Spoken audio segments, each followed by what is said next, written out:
Solve the World, Episode 3, Hitchhiking.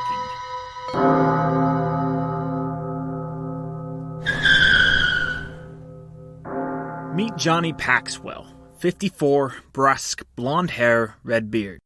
He slips into our narrative for just a moment and vanishes just as quickly.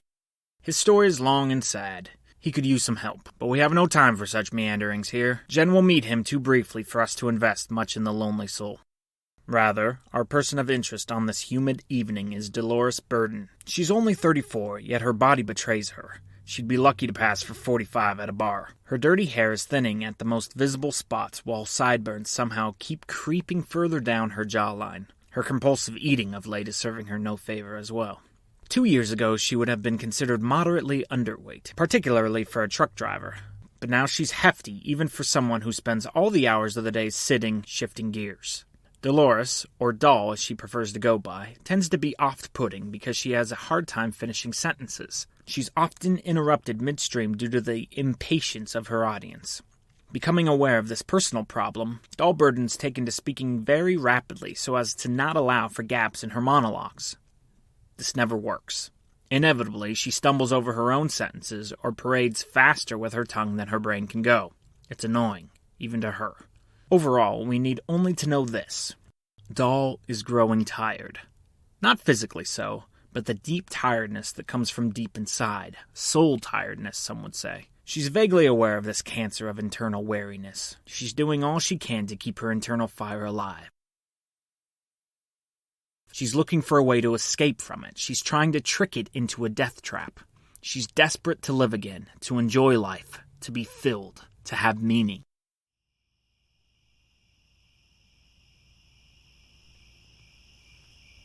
Jennifer Dash, belly and head full in equal measure, thought walking a perfectly delightful event to come after such a fulfilling meal. She strolled down the road, pondering leviathans and then many myths the world had to offer her. She calmly admired the trees growing wild, with adventurous limbs twisting and turning this way and that, each limb offering a possible story, a possible answer to another yet unknown mystery. Jennifer Dash was in philosophical Valhalla. But the sun was drifting underneath the horizon. Bird songs were giving way to the nocturnal chants of frogs. The fading of the light brought with it a washing realization to Jenn. She had nowhere to sleep tonight. She had no change of clothes. She had no more money to exchange for goods and services. Why did she feel the need to tip the boy for the fast food? That sure was short-sighted. Jennifer had a plan, but it was a distant, generalized plan. It gave no priority to the needs of the present tense. She was headed for the sea, perhaps the Pacific. Or the Atlantic. Jenn wasn't too sure about which ocean called her name. Some rogue wave called for her. That's all that mattered. Except for tonight. Tonight mattered. She was nowhere near the sea. Leviathan was not to be hunted tonight. Surely you're street smart enough to solve this riddle, old girl, Jenn thought to herself. You're in a tight spot, but you'll find a way out. A thumb. Ha! Jenn had seen it used in some distant movie or TV show. Hitchhiking. That's the ticket. Jem's thumb poked out. She smiled and for good measure, childishly waved with her non-thumb-bearing hand at the passers-by who chose not to pick up the young lady. Unfortunately, this specific road was not well traversed, especially after hours. A group of boys, most likely Jenn's age, slowed down to maybe 5 miles an hour or so, but they were just looky-loos. Eventually, just past dusk, a truck driver pulled over. Jenn hopped in and vigorously shook Johnny Paxwell's hand, eager to show thankfulness to her kind transporter. The two exchanged pleasantries and promptly assumed silence. Johnny slowly got back up to speed before he was able to sneak a glance at Jenn's face. Hey, wait a second. How old are you anyway? Johnny asked gruffly. 17.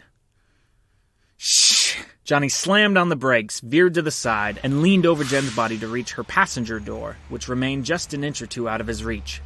What's wrong? What are you doing? Just get out, would you?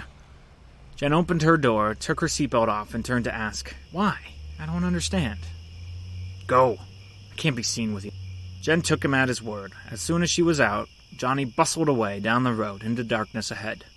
Jenn was alone. It got dark, really dark, and humid. Jenn walked in silence with her thumb stuck in its outstretched position. She walked well over an hour with only 3 or so cars that passed to show for it.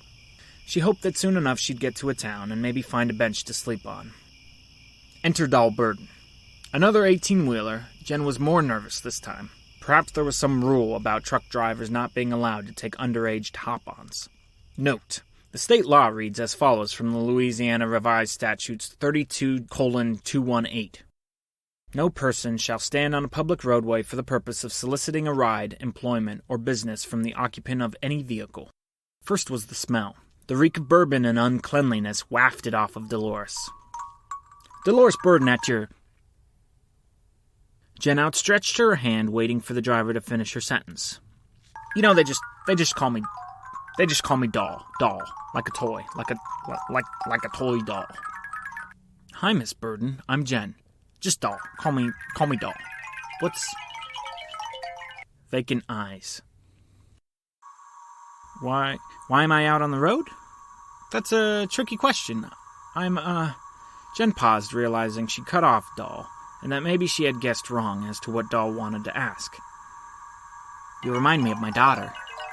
Jenn smiled, figuring that the comment should be flattering, though she didn't particularly feel flattered to be thought of as having any resemblance to this woman. Your daughter? Is she my age? Do you believe in the Pied Piper? The Pied Piper? Like the old fairy tale? Jenn wasn't sure where she had heard the old folk legend, but it was rattling around in her memory banks nonetheless. I've never thought about it. He's real, let me tell you. The weird topic would have intrigued Jenn had Doll been a less aloof conversationalist. Yep, he's real. How do you know? He took my daughter.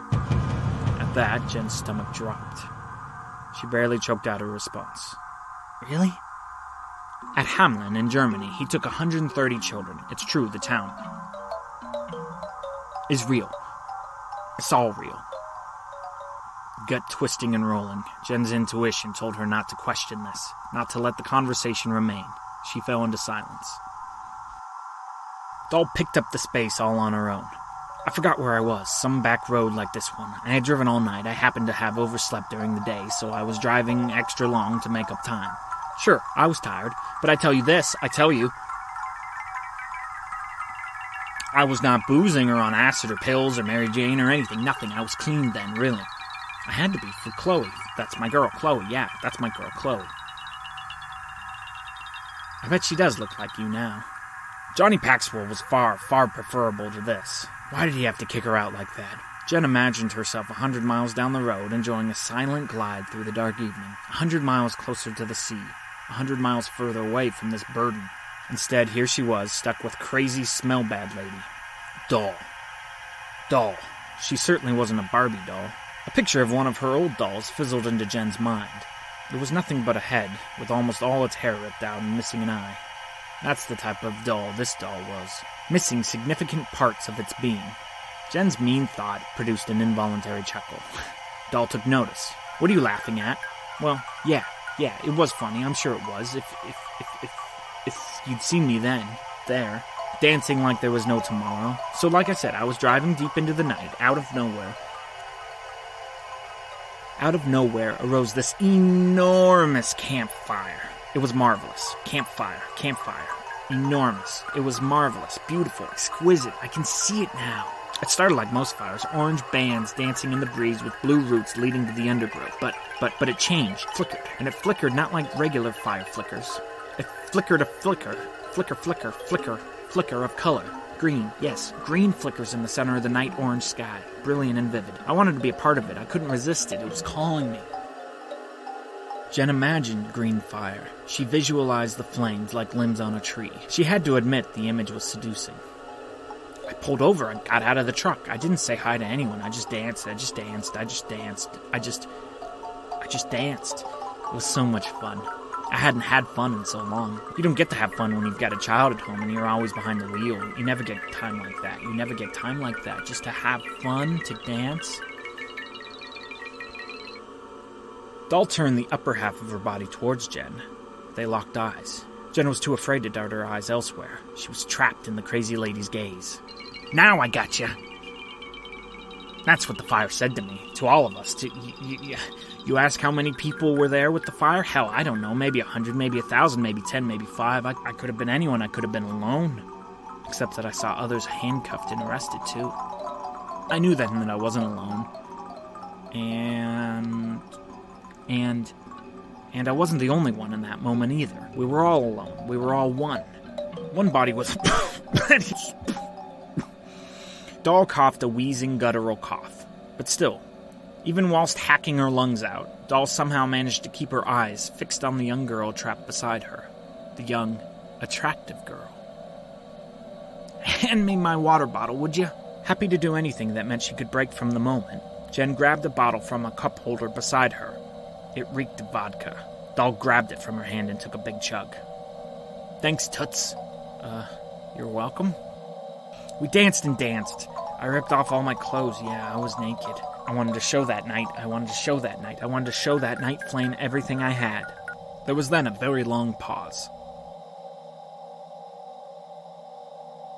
I saw one guy writhing on the ground sometime after daybreak. A bunch of the others lay on the ground too. When they came and took us, I went to the hospital. I had an IV drip for 4 days afterwards. For 4 days I was just there, laying in the gurney all day with my hands cuffed to the bed. Why did they have to handcuff me? What was I going to do? The story barely made any sense. Jenn's curiosity got the best of her, though. Wait, what exactly happened? How did you end up in the hospital? Oh, it was worse than all that. I did 2 weeks in prison before being sent to a, quote, adjustment center for the mentally unfit. Have you ever heard of such a thing? I sure as hell hadn't. Can you believe the things people make up? They fed me nothing.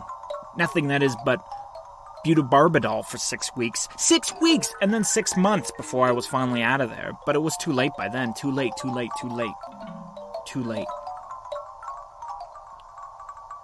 My beautiful princess was already gone? Wait, what? She disappeared? I told you already, the Piper took her.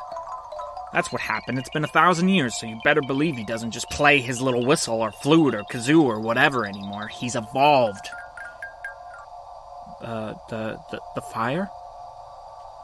They call it St. Vitus's dance. You can look it up. It's historical, too, just like Hamelin. Jenn audibly sighed relief. A road sign read, Lake Charles, 5 miles.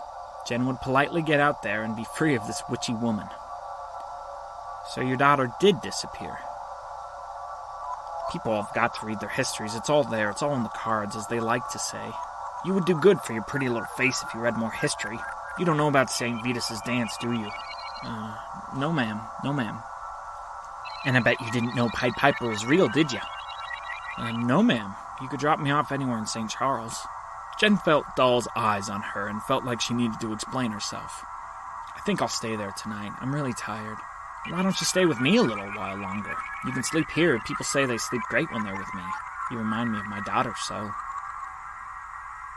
I wouldn't be comfortable doing that, ma'am. My daughter left. You can stay. It's like an exchange. I'm not your daughter, Doll. He had no right to take her from me! Jenn tore off her buckle and squirmed to the edge of the truck, her back pressed up against the door. Her fingers felt for the handle. I'll get out right here at this stop sign coming up, thank you. Doll said nothing for a moment before muttering. Just because he's her father. Please slow down. The stop sign's right there. Please slow down. Stop! Well, I'm her mother! I don't care if she's afraid of me! At 65 miles an hour, Doll sailed through the stop sign. In the midst of the intersection, she turned to Jenn and stated calmly, I don't care if you're afraid of me. Jenn was silent and petrified. She counted in her head. 1, 2, 3, 4. Would she be okay if she jumped out? How hard would she hit the ground? Would Doll follow? Would she run her over? 5. Jenn, pressing against the window, wedged her body weight against the door and suddenly, with decisive terror, kicked Doll hard in the side. Doll screamed and hit the brakes hard. Jenn splattered against the front window and then collapsed back towards her seat. 6, 7, 8. Jenn was frozen. 9, 10, 11. Wait. The truck has stopped. Jenn squirmed around trying to get her bearings. Her head lay down towards the bottom of the door. Somehow she managed to yank the door open. She fell out like a Barbie doll, landing on her face at a 45-degree angle. 12, 13, 14. Jenn got up. She looked up. Doll sat frozen in her seat, one hand holding her bruised side in place, the other on the steering wheel. Her face remained resolute. her eyes frozen somewhere in front of her. Delirious but alive, Jenn took a step away from the truck, away from the dreadful woman. Was she going to suddenly chase her? Was the worst not yet over? Was she not yet safe? Was the spirit of the piper out to snatch her up? 15, 16, 17. 10 paces away and the truck still remained, not moving, nothing. Jenn couldn't see Dahl from her angle. She didn't have to. She knew she was still entranced, staring at that glorious green flame in her mind. She brought her hand to her lips and touched it. Wet. She tried to look at it, but there wasn't enough light to see anything. She put her wet finger in her mouth and knew. Blood. Her face was bleeding proficiently. 18, 19. Jenn saw a light maybe half a mile off. She stumbled towards it. So tired, so scared. It's a drugstore. I'll go there.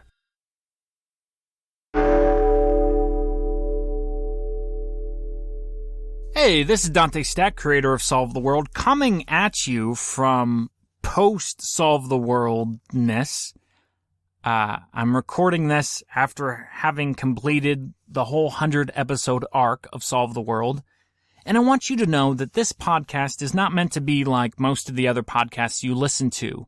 Most of the other stuff you listen to is meant to be the opposite of timeless, like it's here today, so you listen to it today, and then you forget about it tomorrow. Solve the World is a story, and I mean it to last a long time. So if you're just listening to this episode for the first time, you're listening to it years after I've completed this episode. But I would still hope that you value what you're listening to. And if you do value it, I would appreciate a tip.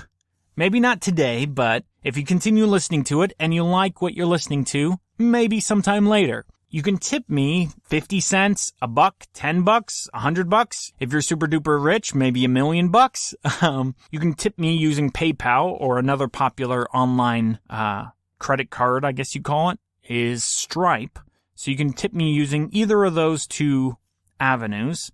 Go to DanteStack.com. That's DanteStack.com/tip-jar. Go to that link and throw me $1 or $2. It costs me a few $100 a year to keep hosting this podcast, so your donation will help offset that cost for me. If you can't remember that URL, just go to DanteStack.com and look for the tip jar icon at the top right of your screen. All right, guys, I appreciate that. All the music and sound effects you heard in this episode, along with every other episode, is appropriately attributed on my show notes page at DanteStack.com. Thanks, guys. See you next time. Hello, I'm James from the UK, and I've listened to all 100 episodes of Jenn's story. After surviving the crazed driving of Dolores Burton, Jenn needs refuge and a cool place to lick her wounds. She'll find both in the form of a handsome teenage philosopher next time on Solve the World.